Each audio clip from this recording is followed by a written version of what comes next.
আচ্ছা, ওভারঅল এই যে সিরিজটায় মানে হয়তোবা জিতলেন না, but man of the series হলেন, কেমন লাগে? আলহামদুলিল্লাহ সব কিছু থ্যাংক ইউ।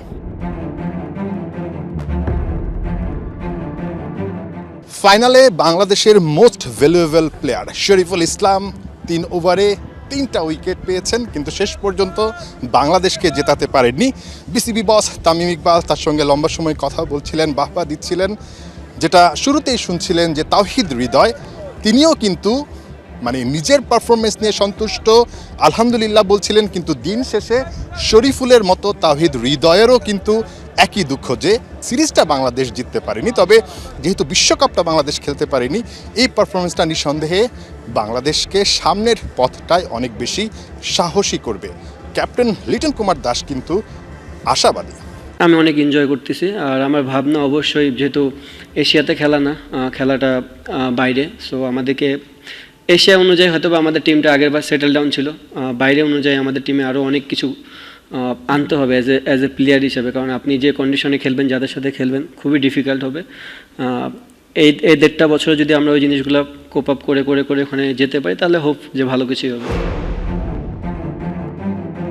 মেঘলা দিনে প্রধানমন্ত্রী কন্যা জাইমা রহমানও এসেছিলেন বাংলাদেশের খেলা দেখতে, পুরোটা সময় খেলা দেখেছেন, বাংলাদেশের ক্রিকেটারদেরকে হাততালি দিয়ে সাহস দিয়েছেন। ছিলেন স্বরাষ্ট্রমন্ত্রীও, ভিআইপি অনেকেই ছিলেন, বাংলাদেশের সিরিজ জয়টা মাঠ থেকে দেখতে চেয়েছিলেন, কিন্তু দিন শেষে একটু শুকনো হাসি নিয়েই আসলে বেরিয়ে যেতে হয়েছে। বাংলাদেশ সিরিজটায় বেশ ভালো খেলেছে ওই অর্থে, যেটা শুরুতেই বলছিলাম, বাংলাদেশের কিন্তু একটা বড় ধাক্কা ছিল বিশ্বকাপ খেলতে না পারা, একই সঙ্গে 146 দিন পর ইন্টারন্যাশনাল টি20তে বাংলাদেশ নেমেছিল, সেই জায়গাটায় পারফরমেন্স করাটা কিন্তু খুব একটা সহজ ছিল না। কিন্তু লিটন দাসরা ঠিকই নিজেদেরকে মেলে ধরেছেন। শেষ ম্যাচটায় ব্যাটিংটা নিয়ে কিছুটা আফসোস আছে, যদি ব্যাটাররা ভালো করতে পারতো, 15 ওভারের ম্যাচে 14 ওভার 2 বলে যদি অল আউট না হতো, তাহলে হয়তো বা ম্যাচের চিত্রটা ভিন্ন হতে পারতো। ম্যাচ হারার পিছনে তো ধরেন ফার্স্ট অফ অল অবভিয়াসলি ব্যাটিংয়ে যদি রান দিতাম ডিফারেন্ট সিনারিও হতে পারতো। ফার্স্ট প্রেস কনফারেন্সে আমি একটা কথা বলেছিলাম যে আমাদের লোয়ার অর্ডারের ব্যাটসম্যানের দায়িত্ব আছে, যে চাই যে আমরা তারা কিছু আমাদেরকে ইনপুট দিবে ব্যাটিংয়ে। সো আজকে জায়গা ছিল, বাট আবারও ব্যর্থতা। বাংলাদেশের ফাঁকা ডাগ আউট, ক্রিকেটাররা চলে গেছেন, কিন্তু হতাশার গন্ধটা ঠিকই এই ডাগ আউটে থেকে গেছে।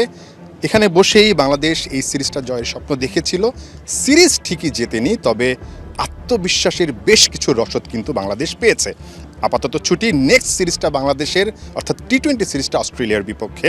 তবে এই ডাগ আউটে বসে কিন্তু ক্রিকেটাররা সেই ম্যাচটা খেলবেন না, সেই টি20 সিরিজটা চট্টগ্রামে।